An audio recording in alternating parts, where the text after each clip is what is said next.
The wealthy young lady came to her rural husband's home for the first time and actually saw her husband's mother Mary drying fish with a Rolls Royce. This scene directly stunned her. When she came inside to eat, she found that all the chopsticks in the house were made of pure silver. Mary explained that this way it wouldn't damage the texture of the meat. So under her persuasion, Lucy tasted a bite of abalone. Unexpectedly, the taste was even better than what Michelin restaurants made. However, Mary explained that these were just home-cooked dishes. As soon as these words came out, Lucy instantly felt that her husband's family background was not simple. And right at this moment, her husband Jack, who had gone out to sell fish, came back. Lucy turned around to look and was stunned by his appearance. It turned out the two actually knew each other. Just a day earlier, when Jack went out to sell fish, he came across an old man suddenly falling on the road. He kindly went forward to help, but unexpectedly was framed by the man. The noise instantly attracted passers-by. The old man kept repeating that Jack had knocked him down. He even demanded Jack to pay him money. No matter how Jack explained, no one believed him. They even told him to quickly take the old man to the hospital. Just as Jack was at a loss, Lucy, who was passing by, couldn't stand it anymore. She stood up and told the old man to stop pretending. She bluntly said she had already recorded a video. Clearly, it was the old man who fell himself, yet he turned around and framed Jack. At first, the old man still wanted to deny it. When he heard Lucy say she would call the police, the old man said nothing more and immediately got up and left the scene. And it was from this moment that Jack was deeply attracted to Lucy. Just as he was about to step forward to express thanks, Lucy was blocked by several luxury cars. It turned out Lucy was once the wife of a rich young man. But because the rich young man had died unexpectedly, Lucy's widow status was despised by his family. And now, the rich young man's younger sister, Laura, had reached marrying age. Because she once had a marriage agreement with a man who sold fish, but she didn't want to marry and suffer hardships. She only wanted to marry a second-generation rich man. So she begged her grandfather to give up this marriage. But her grandfather, for the sake of face, did not agree.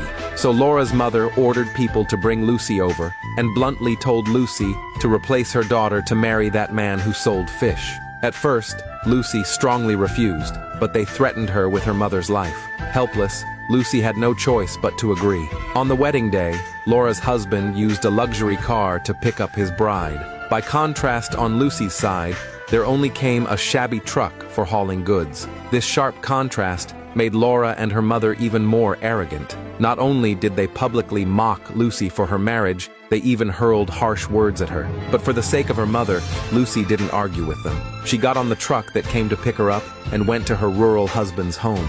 Unexpectedly, just as she arrived at her husband's doorstep, she was startled by a hen that suddenly flew out. Before she could react, she accidentally stepped on chicken droppings. At this moment, Mary also noticed Lucy.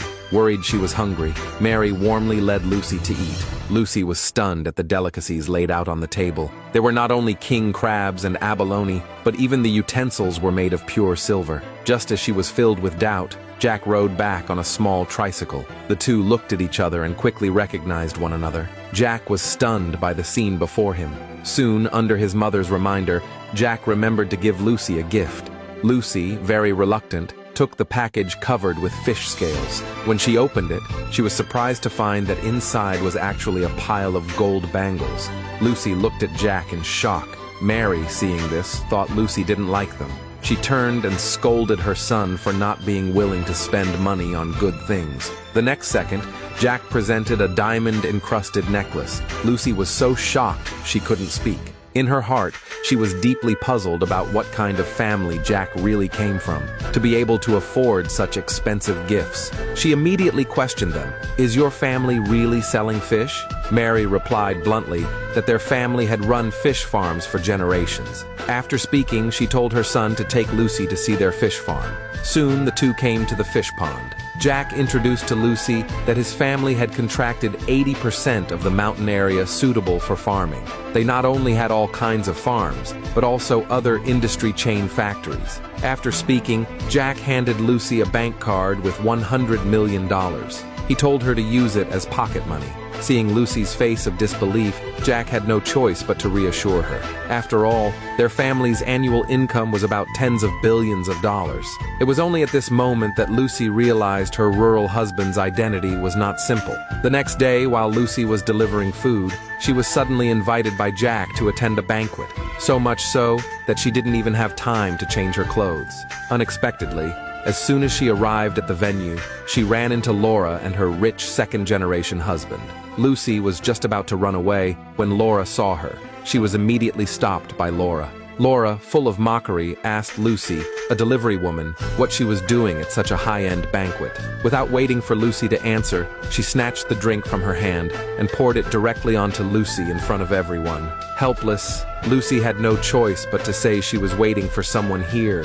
She would leave soon. But Laura refused to let go, saying this was a banquet attended by business association bigwigs. How could a rural person like Lucy be waiting for anyone here? She must have come to steal something. If the president of the business association held her accountable, she couldn't bear it. After hearing this, Laura's rich husband immediately ordered people to search her, to see if Lucy had actually stolen something. Seeing Lucy react so strongly, Laura was very certain this was a guilty conscience. She believed Lucy had stolen.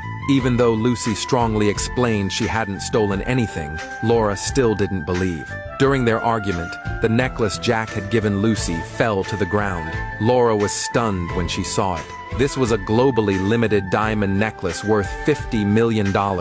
She immediately believed it was something Lucy had stolen. No matter how Lucy explained it was a gift from her husband, Laura refused to believe it. She thought a fish seller could never afford something so expensive. She ignored any explanation from Lucy and immediately ordered people to teach Lucy a lesson. Fortunately, at the critical moment, a voice stopped them.